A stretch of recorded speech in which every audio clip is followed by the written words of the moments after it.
Okay guys, good morning. Ito ulit tayo sa panibagong tutorial.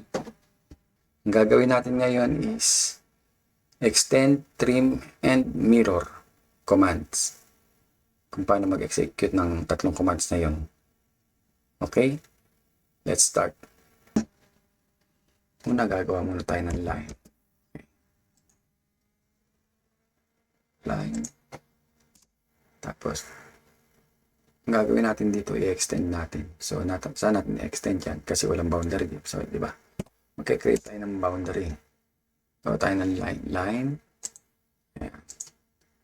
So, nakikita nyo yung dalawang line nila. Halimbawa, itong line na to, gusto kong extend dito.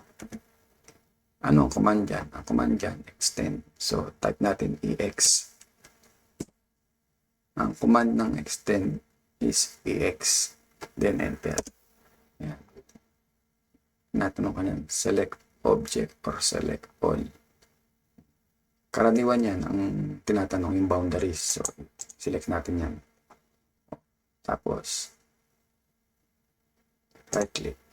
O, tatanong ka niya, alin ang i-extend mo na line. Pag kinlik mo yan, nag-extend no. Extend mo lang yan. Click mo yan. Then, ayan. Meron din mga ibang paraan. Ito natin. Extend mo lang. EX. Enter. Select mo lahat yan. Click mo lang yan. Extend na. O, halimbawa naman, sa trim. Ayan naman, trim. Lumagpas naman yan. O, ito palang isa na ito, ititrim natin. Ang command ng trim is TR. TR, then enter. Then select all ulit. Tapos right click. Ayan. Hanapin mo lang dyan kung anong ititrim mo. Kung gusto mo itong trim ito o ito. O, i-click mo lang yan. Trim na yan. Diba? Ganun kadali. Nakalimutan ko pala guys. Ituturo ko din yung mirror. Halimbawa ito. Ayaw mo nang mag-line dito ngayon. Ang gagawin mo na lang dyan, imi-mirror mo na lang. So, ang command ng mirror is MI. MI, enter. Select mo daw yung object na imi-mirror mo. So, ito. Diba?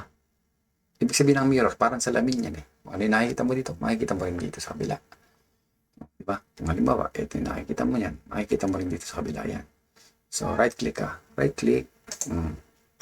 Natanong ka, specify first point of mirror line. So, para dito sa end na to talaga pumalo yung line mo na to, mag-mirror siya.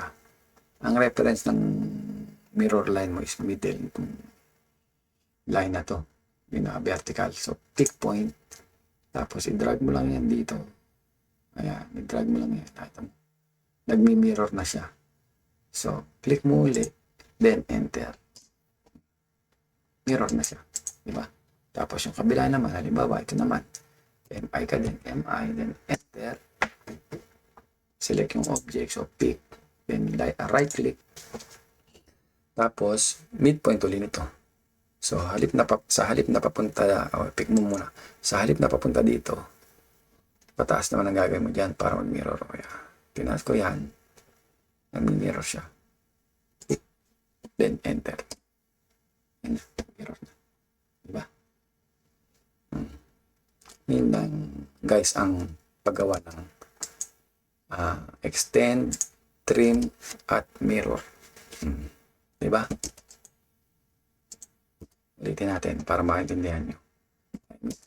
Line, tapos boundaries. Alam niyo na paggawa ng lines, ano? So, hindi ko na, kung gusto nyo malang yung paggawa, meron din ng video niyan, panoorin nyo na lang.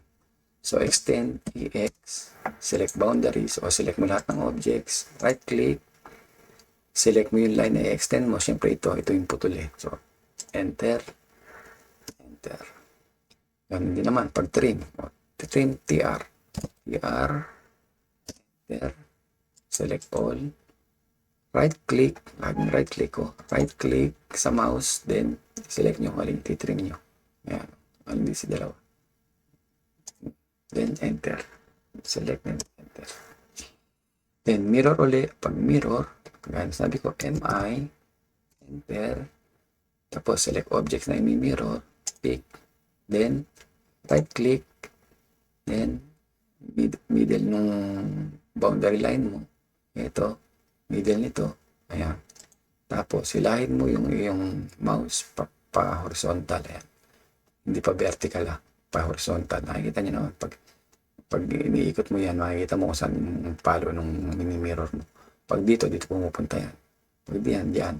Pero pag diyan mo nilagyan, ayan, saktong-sakto yan. So, pick mo lang kahit saan. Pick, then enter. Ayan, mirror siya. So, ito naman ang imi-mirror natin. Mirror, MI, select, then, midpoint uli ng reference line mo. Ayan. Pick point. Ayan. Tapos, pataas o kaya pababa. Doon para pupunta yan. Pick, then, enter. Ano lang guys, di ba? Kung nagustuhan nyo ang video na to, please like and subscribe. Thank you.